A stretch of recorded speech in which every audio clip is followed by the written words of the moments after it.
Pesquisa eleitoral para o governo do estado e também para o Senado por São Paulo, realizada pela Genial Quest e divulgada pelo jornal Estado de São Paulo. A gente acompanha agora aqui no Jornal da Manhã, no telão para a gente acompanhar. O candidato do PT, Fernando Haddad, lidera e aparece com já 30% das intenções de voto. Márcio França aparece a seguir, do PSB, com 17% das intenções de voto. O ex-ministro Tarcísio Freitas tem 10%. O governador Rodrigo Garcia conta com 5% dos que pretendem votar. Vários candidatos surgem com apenas 1% das intenções de voto. Indecisos são 14% e 19% não pretendem votar. Vão anular o voto ou votar em branco. Por fim, para o Senado, a gente acompanha José Luiz da Atena, tem 28%, e Sérgio Moro, 16%. Foram realizadas 1.640 entrevistas com eleitores paulistas entre os dias 6 e 9 de maio. A margem de erro é de 2,4% para mais ou para menos e o índice de confiabilidade é de 95%. A pesquisa foi registrada na Justiça Eleitoral e a gente gira os nossos comentaristas agora para falar um pouquinho sobre esses novos dados.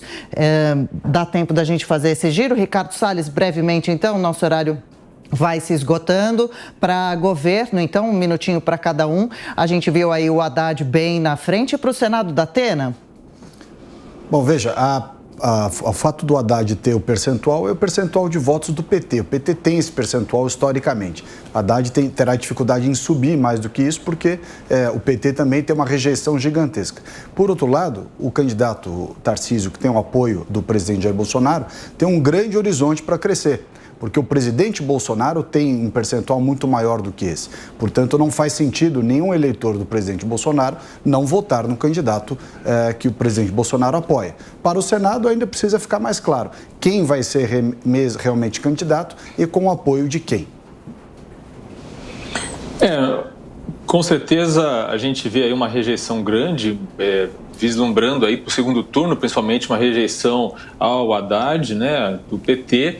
Ele pode herdar votos do Márcio França, mas isso não é garantido. O Márcio França, o seu eleitorado é mais diverso, pode ser que parte do eleitorado de Márcio França também migre para outros candidatos, Rodrigo Garcia ou mesmo o Tarcísio de Freitas. Eu participei de uma entrevista com o Tarcísio de Freitas essa semana e ele vem demonstrando aí um perfil moderado, um pouco diferente aí do que adota, por exemplo, o presidente Jair Bolsonaro. E o desafio do Tarcísio justamente é o fato de que ele tem o voto dos eleitores de Bolsonaro, isso é praticamente garantido, mas existe também uma rejeição a um candidato encampado pelo próprio presidente Jair Bolsonaro. Então ele anda ali num meio fio, digamos assim, em que ele, de um lado, ele conta com os votos do presidente Jair Bolsonaro, de outro ele precisa demonstrar moderação, justamente porque há também a resistência aos nomes indicados pelo presidente.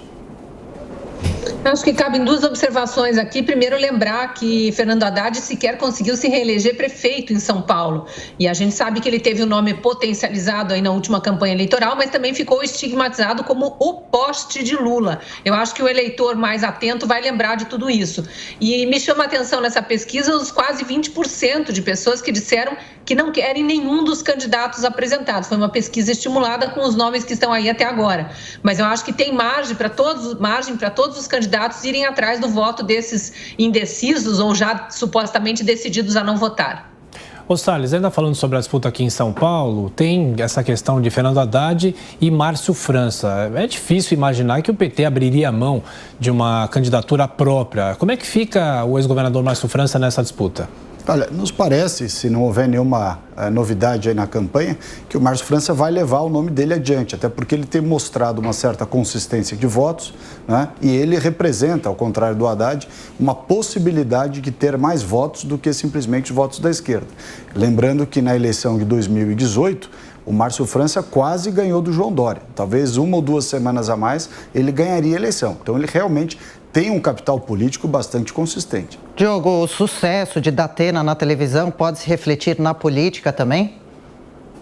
É o que a gente observa aí justamente na pesquisa. Agora, quando começar a campanha, essa indicação aí de voto preferencial em Datena pode diminuir, porque ele ainda não foi testado numa campanha eleitoral e as coisas ficam muito feias. Então, muitas vezes isso pode representar uma redução na intenção de voto, como se observa toda vez, por exemplo, que Celso Russomano tenta uma disputa mais majoritária aqui no estado de São Paulo.